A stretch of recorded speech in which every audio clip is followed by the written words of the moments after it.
I stand in front of you really as a health person really, and I think what I'd like to do is to try and get that up at the front end of what we're going to be talking about.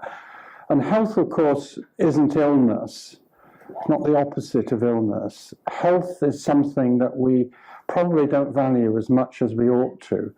It's not the absence of illness. It's about engaging with the whole of the world around us and our families and everything else. So it's about living.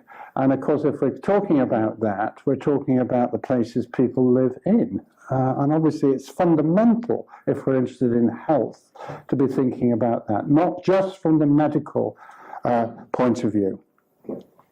Now I'm going to start really by just putting some focus on pollution generally, because it's an area that's really been grossly neglected over the last half century, in large part due to the feelings that a lot of it had been fixed, and you all know in this room that's not the case.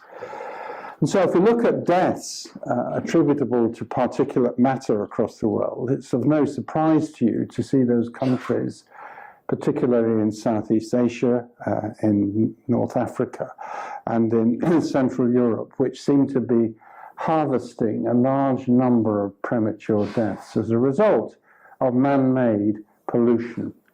And this is a massive issue now politically, as I'm going to try and give you an image of as we move forward.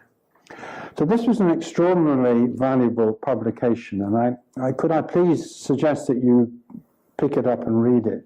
It was published in September last year, and it was a Lancet commission of 27 scientists from across the world who just wanted to look at the effects of pollution on human health. And this particular study was a very detailed appraisal about what the realities are worldwide. And I want you just to look on the left there at some of the statistics here.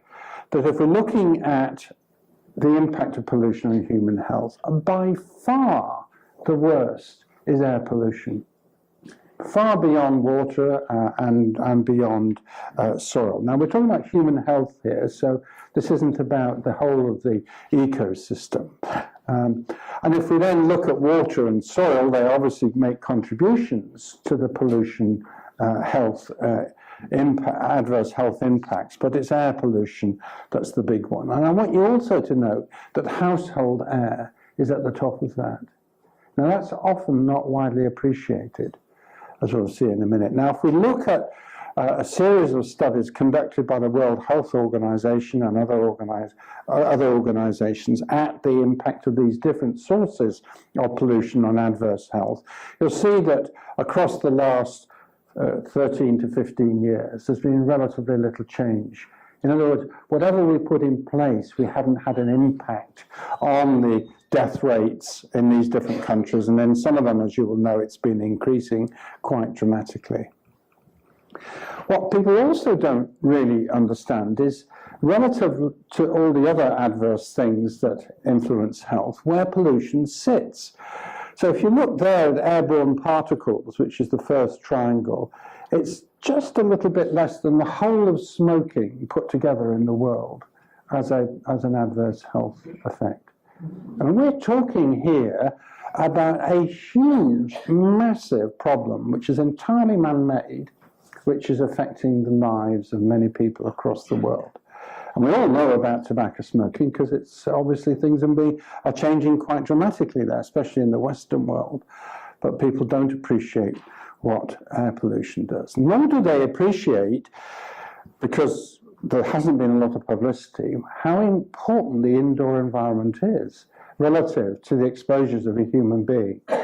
And these just are comparative lists of diseases that are linked to both indoor and outdoor air pollution from the WHO 2012 study.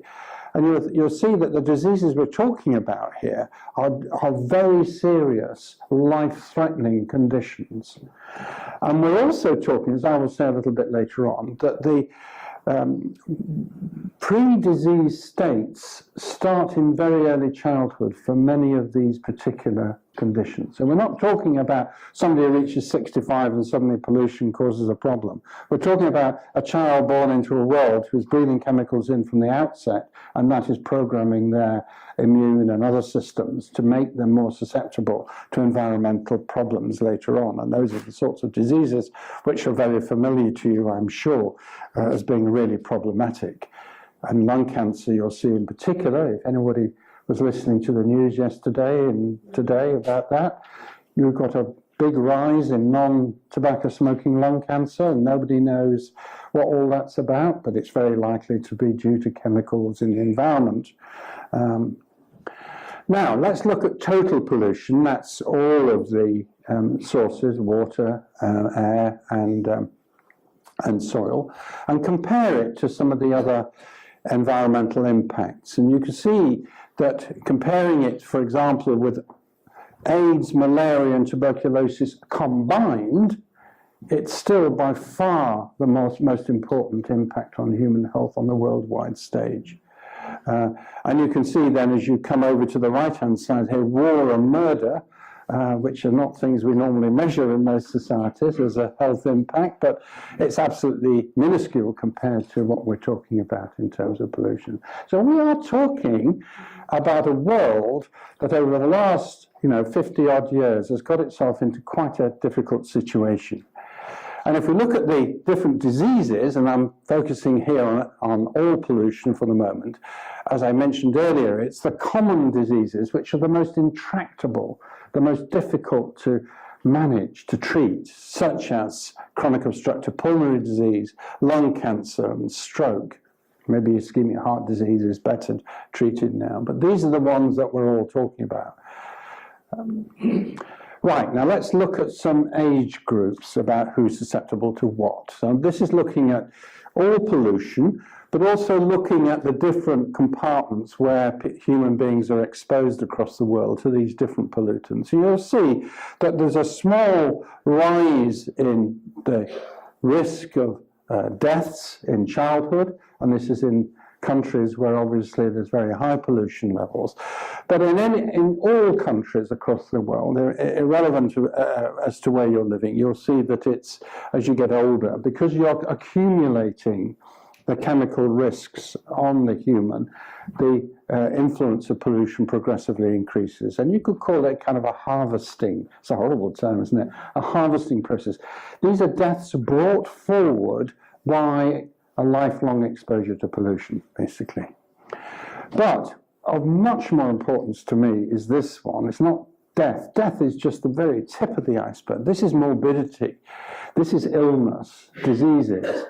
And now we start to see a very different construct. We see here that childhood is the time when all of this is happening, where the greatest disease, the greatest impact is in children. And of course there's logic to that, because you've got pregnant women exposed to these chemicals, and that's programming the development of the fetus, but also in the newborn child and in the first 5 years of life, their lungs are still developing or their hearts are still developing. So things are still happening in those children, and that's why they're more susceptible. And you'll see relative to later on in life, morbidity becomes less. So that's important, and it'll become more important as I talk a bit more about where we're going next with all of this. So we're all familiar with this, which is the outdoor air pollution. Of course, this gets a lot of publicity, mainly because there are government regulations that can control this one way or another, whether it's factories or whether it's cars or buses or whatever it is. And we've heard that whole debate going, and I'm delighted that it is going, and I think we're in a different space than we were a few years ago there. It's the particles in particular. Now this becomes incredibly important as far as I'm concerned medically, because it's not these big fellas that are the important things here. It's these little ones here, the ultrafine particles. These are less than 0.1 micrometers in diameter, and they behave like a gas.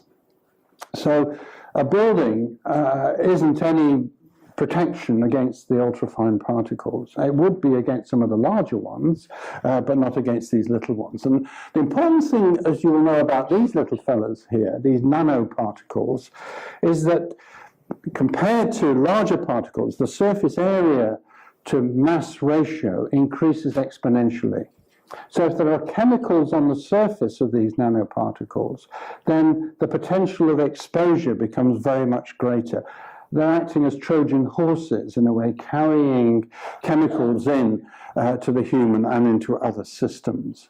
So this is really what we're talking about. And I've listed a few of the things here. Some of them are biological, like allergen fragments and proteins and microorganisms. Some of them are organic chemicals, and some of them are metals and salts. But you get this mixture coming in on the particles. And wherever you are, whether you're inside or outside, or whether you're in India or in London, you're going to get a different makeup of these chemical mixes, depending on where you live. So the thing that really, I think, sort of started to stimulate a debate in this country about air pollution recently was the report we put together a couple of years ago. And the reason why it stimulated the debate about outdoor air pollution is because we pulled the literature together. This was the key thing. It wasn't that studies weren't done, but nobody had sort of put it all together and made a narrative out of it. So that's what my colleagues did over a period of about 18 months. And of course, this is what led to this figure of 40,000, which there's still quite a lot of debate over. I think Comeet's going to come out at a slightly lower figure than that, but again, it doesn't matter really. Whether it's 36 or 40,000, who cares? It's still a figure that's absolutely ridiculously high and needs to be changed. The economic aspects, of course, and the diseases. And this aspect here is something we really wanted to push. Now, when we start talking about indoor air quality in a minute, I'm going to come back to that, because it's the different diseases that are the important thing here. It's not just you get more asthma and you get more heart disease, but you get more diabetes, you get more dementia, you get more cancer, you get more whole range of things. So it's the whole disease area. So that was in February 2016 we launched that report there. And the reason it got quite a lot of traction is because it was health driven. It was driven by the Royal College of Physicians, and therefore it wasn't any government body or any other organisation. And that's why it attracted a lot of interest. And next month we've got a ministerial round table, and we've got all the ministers coming to this. Health, environment, transport, the whole lot are going to come and look at what has been achieved over the last 2 years and hopefully plot a path for the next 5 years. So this has got real traction, and it's very exciting that it's done that, in my opinion. But of course, it's paradoxical. I mean, how can outdoor air pollution, which we measure with great precision in different parts of the world, influence human health to such a massive degree, even beyond cigarette smoking? So you can detect it beyond smoking in smokers. So it's an effect beyond that, when we're only there outside 8% of the time. And there can only be one answer to that question, in my view, and it's not the 8%. It's the fact that people are exposed across 24 hours, and that inside those buildings, they're getting exposed, probably not as much, but at least in relative risk standpoints, they're getting exposed throughout the day. And that's the important thing, as far as I'm concerned, about the indoor. And as a doctor, as a health person, I don't care whether it's outdoors or indoors. It's the total human exposure which is important here, if you're talking about health as the driver. Not that you can legislate for indoors in the same way, but nevertheless, if you want to talk about medical diseases, you've just got to take the indoor environment as part of it. And this was a little study that somebody did from a cycling company. But it's similar to what others have found elsewhere around the world. Okay. Well, of course, we know that other parts of the world, the situation's got, dangerously and politically impossible. I mean, the reason why China is in such a mess at the moment in terms of having to stop a lot of its activities in relation to sports and other things is because of this dreadful pollution there. And as you'll know, India is in the same situation, in Bangladesh. And the numbers here are staggering. I mean, staggering. It's amazing in a way that politicians haven't been actually held account for this, because it's absolutely appalling when you compare it. And I don't know whether any of you have been to any of these countries and actually had a look at what's going on there. I've got a very nice friend called Sandeep Salvi who lives in Pune in India, and he's been studying indoor air pollution. And we're talking about a different type of pollution here. I mean, this is burning of biomass in India and in China and in Bangladesh and all these places. It's absolutely, a terrible problem. And if we look at some of the figures here, you can see that, 3 billion people use solid fuels for cooking, and then you just put your eyes down that list, you can see it's not rocket fuel to change rocket science to change the way people behave in these settings, and it's not more expensive either, So in a way, it's the political drivers that have gone horribly wrong here. And of course, we're talking here about particle levels of up to 10,000 micrograms per meter cube. I mean, we're in a different realm here. So this is obviously something that you and I in this room can't fix, but it kind of makes the point. In a way, it doesn't matter. It tells us that air pollution is having these dramatic effects, irrespective of where the pollutant sources are coming from. And although we don't get into figures anything like this, it's part of a dose-response curve across the world. And of course, in our report from the Royal College 2 years ago, we did touch on indoor air, and this is some of the recommendations here, but we really couldn't do it justice, because as we started to get into it, it looked too big an issue for us to be able to put into the whole report. So we decided to raise the issue, which we have done here, and then to think about it as a next activity, which I'll talk about in a moment. Now, what are we talking about here? Well, I think in the outdoor air, we're fairly familiar now with what the chemical composition of the pollutants are that we're dealing with. The particles, well, you could say we don't know enough about the chemistry of them, but we know it's the PAHs and the other chemicals on the surface of those carbon particles, the particles themselves, ozone, oxides of nitrogen, and so on. But when we start getting into the indoor air, we've got some chemicals that we understand and biological things that we understand, but there's a big area here where we really don't know actually what people are exposed to. Now, unless you understand what the exposures are, how can you really try and think about what the human health risks are? And one of the things that really changed the outdoor air pollution agenda was the fact that people were measuring exposures, what people were being exposed to in populations.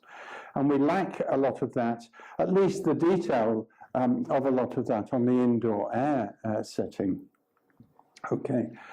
The other thing that we need to understand is a lot of these pollutants, and particularly the ones indoors, they're there because the chemicals are made to survive, because that is their function in society.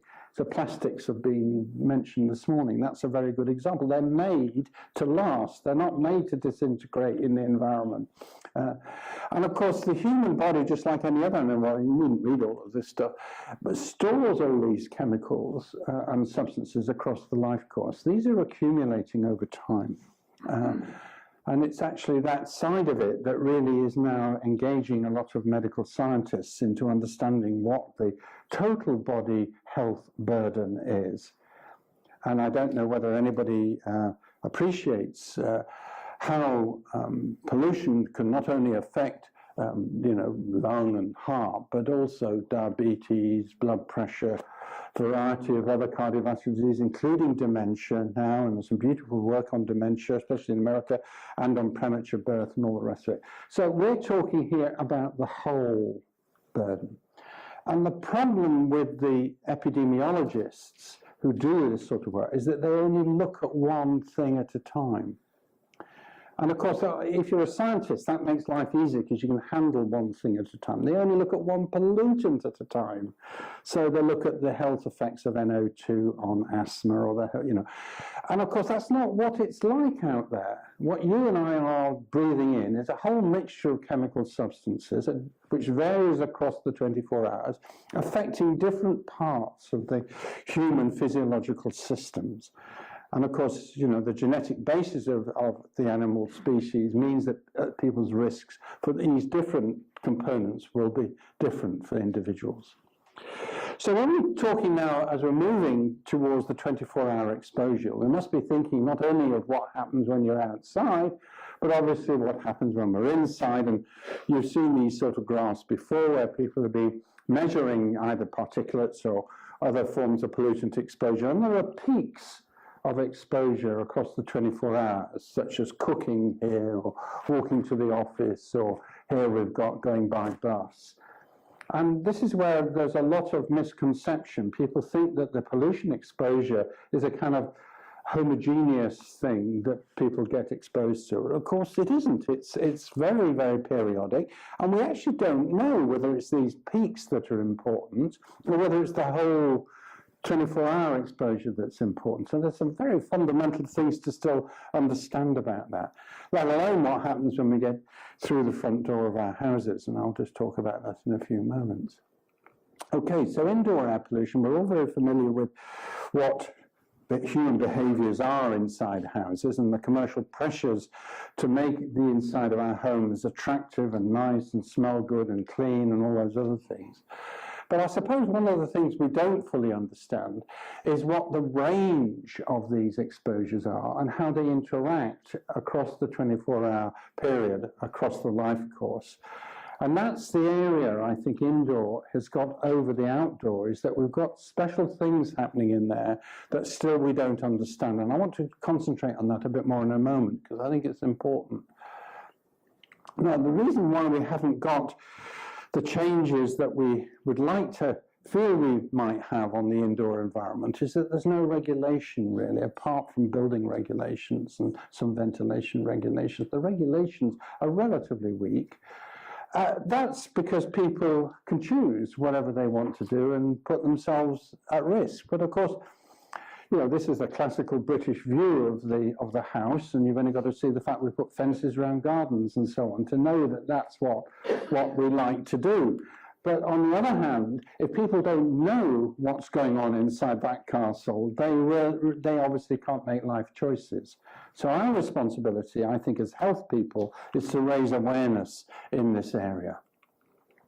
Now, I've listed here some of the issues relating to indoor air particularly.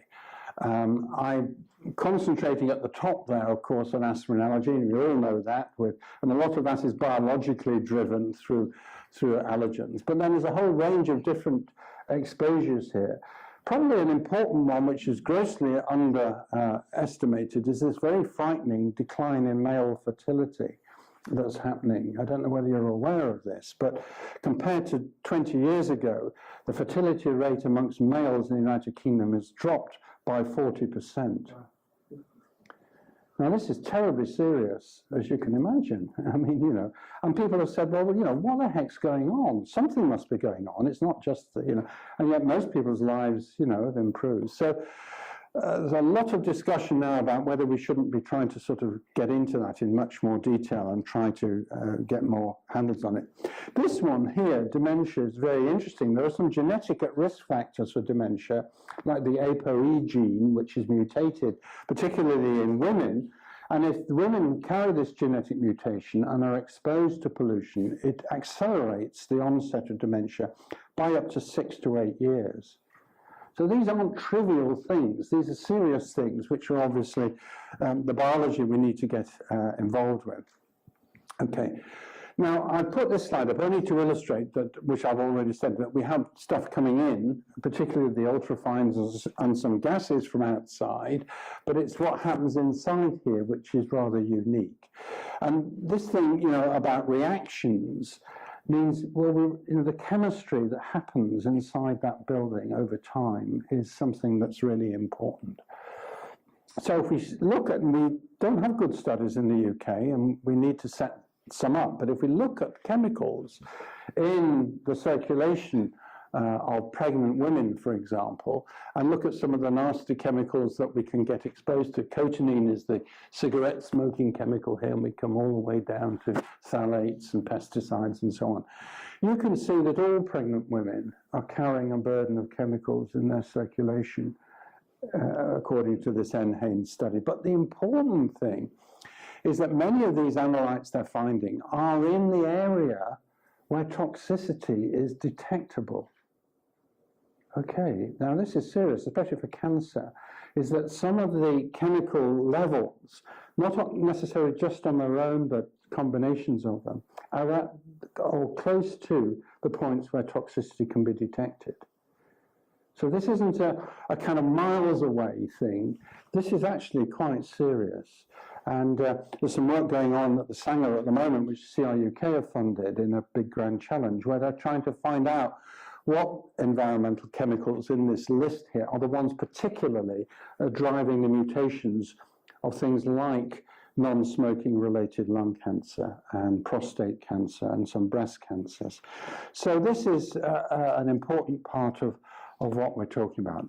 This is just one little example here where they've actually measured in-house dust, which often isn't regarded as a source of pollution, a variety of different chemicals here, phthalates, plasticizers, phenols, flame retardants, replacement flame retardants, fragrances, and PFAS, and had a look at the various levels in relation to these. And again, if you look at in the dust of the average person's hand, this is in the United States, but it would be very similar in Britain, I guess, got a whole raft of these chemicals, which many of which have been designed to be persistent, which you can detect. And some of them, of course, as you go down from neuro, from Parkinson's disease, all the way through respiratory, immunocarcinogenic, developmental, endocrine, and reproductive. Look at the reproductive ones down here. Look at this. You know, it's really quite worrying that, you know, our castle may not be as safe a place as we think, unless you want to think of it as a contraceptive. So, you know, that is one way. That is one way of viewing this thing. So this I'm going to stop in a second, but this last thing here relates to thyroid cancer, which is a very specific one. This is a flame retardant. This very recently been identified as a link to papillary carcinoma. And I think the thing I mentioned earlier is about the chemistry. This came out 2 days ago in Science, and this is about how chemicals within the internal environment interact to create more dangerous chemicals. So they're not necessarily the ones we think we're measuring, but they're the ones that result in changes, and these form these secondary particles just as we get in the outdoor air pollution. So I'm going to end now, if I may, Guy, by just saying two things, really. Firstly, I think this is not about us any longer, because, you know, we've got our load and we're going to carry it for the rest of our lives. It really is about the next generation and the children and the ones that are going to follow. And I think to me, as a health person, the important thing is that we need to concentrate some effort now on trying to understand what are the different factors in the indoor environment that are driving the pollution problems. And obviously, this little meeting we had last year was an attempt at trying to bring some thought onto that. There's better homes, better air, better health. So what next? Well, we want to put together a working party with the Royal College of Pediatrics and Child Health. And starting later this year, we want to do a thorough appraisal of the indoor environment on children's health. It's an important area and one that's never been done anywhere comprehensively in the world. So this will be the first comprehensive study of this.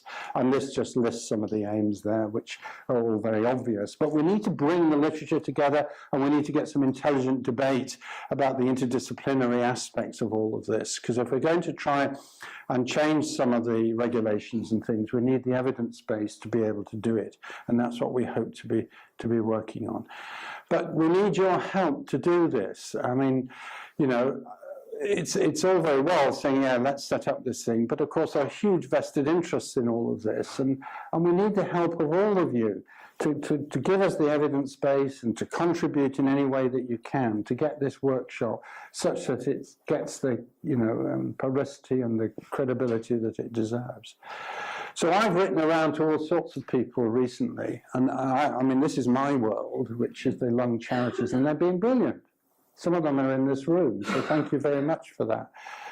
But my issue really is that I've got hardly anything from industry at all. There seems to be a total lack of interest or engagement of wanting to do this, which to me is an extraordinary thing, despite now having spent 6 months to try and generate some activity in the area. Dyson have come in, which is very good. They want to do a literature review, but we need about 50,000 more to be able to do this study. I've raised about 50 to 60,000 already from all these charities and things, which is great. We've got some fantastic input from colleagues, like from BRE and so on. and the UK IEG, but we need to get the last bit of money together. So if anybody in this room knows of anybody who can help us, and we're not looking for hundreds of thousands, we're just looking for small donations to help us cross the line. And the more people that contribute to this, the more credibility this particular inquiry will take. So I want to say a big thank you to you all.